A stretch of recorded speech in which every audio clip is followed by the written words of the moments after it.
Medusa on the train. Men who suffer from elephantitis of the testicles are common on public transportation. You've all seen them. They sit wide, creating a triangle with the spread of their legs. Sometimes I feel sorry for them, but mostly I want to spread my legs wide and say, listen, I know all about it.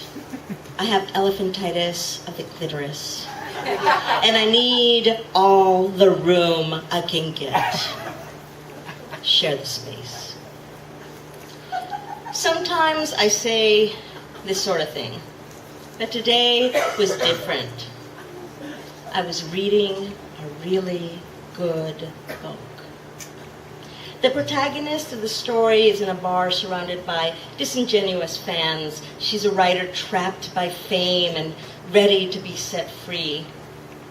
So, with the coarse leg hairs of the man who's been sitting next to me for the last couple of stops make contact with my skin, I ignore it and scoot in the opposite direction. The train compartment fills with the whoosh, whoosh, clang, clang of speeding through the underwater tunnel that connects San Francisco to the East Bay. The hero of my story is stripping off her clothes. She's hissing, "What do you want? I've given you everything. Here, take my flesh." The hair is rough but not threatening, a bit like spent Brillo. I stop reading and look down to where contact is being made, his knee pushing up against mine. There's a newspaper spread across the man's lap. Beneath it, his hand jerks the head of his dick, which looks like an understuffed bratwurst. My eyes travel over the newspaper to his face, which freezes.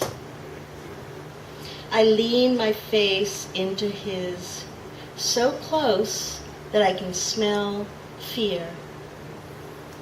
I throw his newspaper aside and growl, "You have got to be fucking kidding me." Sweat pours down his face while the newspaper floats in the air like ash and then settles on the ground between his legs. He whimpers, but doesn't move. "I'm sorry," he says. "I'll do whatever you want."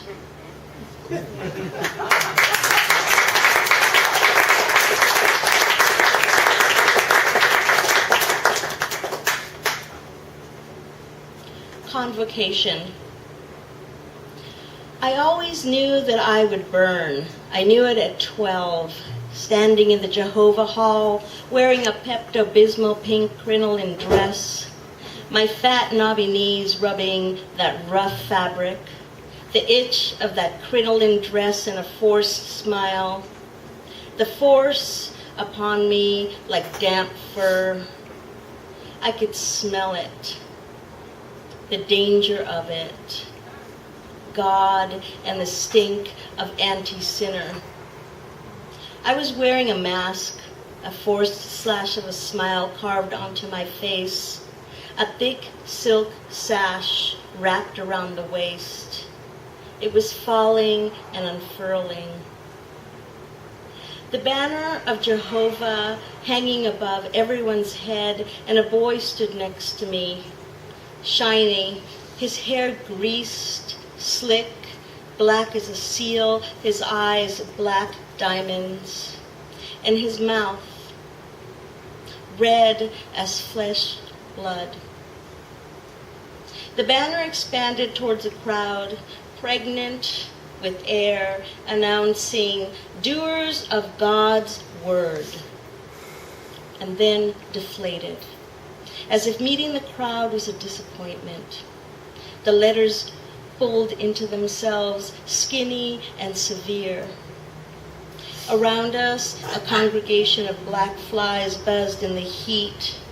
The infernal pitch, the repetitive, dull pulse that set off the cochlear nerve, pushing against the tympanic membrane, a constant drone, run, and tear off that dress, it hummed.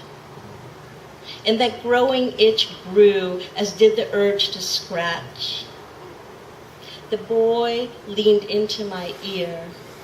The heat, the buzz swirling around me, and the heat emanating from his breath, volcanic, erupting into sound.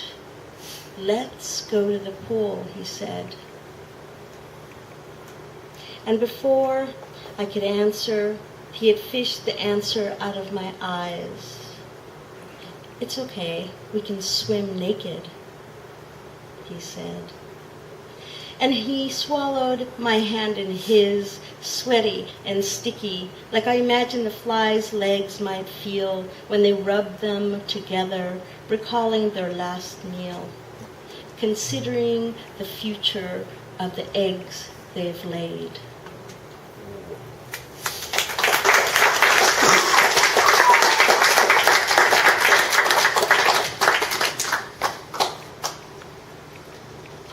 Ode to Methamphetamine.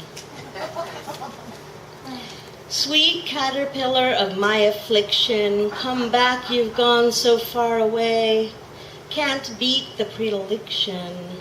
I try again to use you, but it just isn't the same. I float in my dark aquarium to catch you for hours, you slippery through my fingers. Sing a sweet requiem to the smell of you, like the burnt synapse musk of benzodrine. Please, how I miss wearing my skinny jeans. I even love the dreams and the ghosts of my brain, the curtains and sheets from my modest house on Sumner Way, tight-filled alley off of Market Street, where I thought everything so discreet, where I hid and overdid so much, yes. I rose above, and when the old man upstairs outlived death and put his coffin out for the garbage beat, I picked it up and slept in it. Each line God.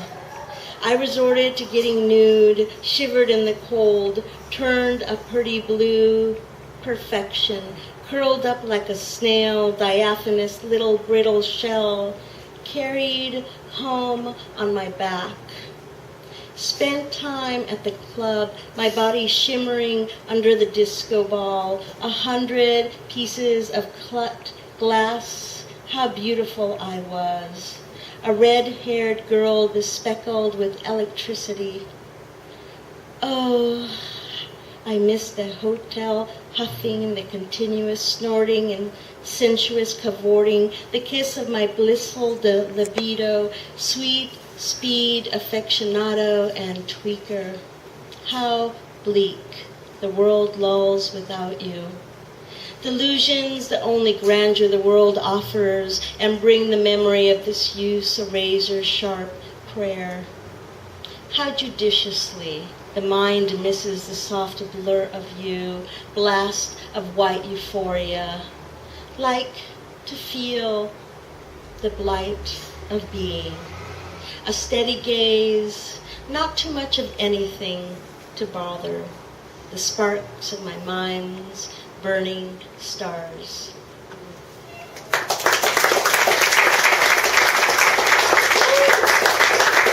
So that was my cheerful set. This is my last piece. I married the small press.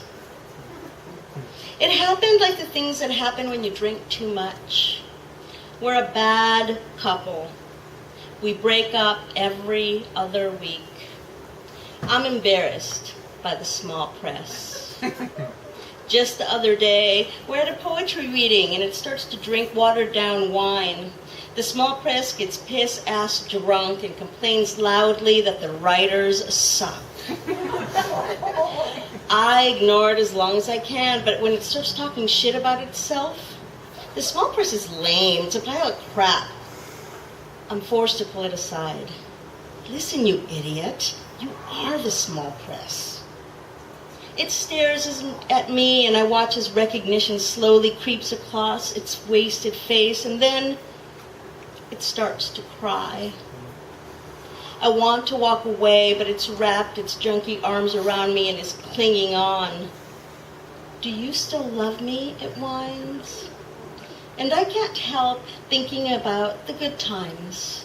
All the fucking in hotel rooms and the late nights in bars and the shoe licking in bathroom stalls and all of the mementos it leaves behind, odd-shaped chapbooks and little match-sized booklets with my poetry inside. I remember that this loser is a romantic and that in a bar brawl I want it on my side. And then I remember the way the small press looks when it's been properly laid. And I look at its gimpy, twisted up, tattooed, alcohol-bloated body, and I can't help myself. I slap its ass, cop a feel, and whisper into its ear, "Shut up, fucker. You know we're stuck with each other, don't you?"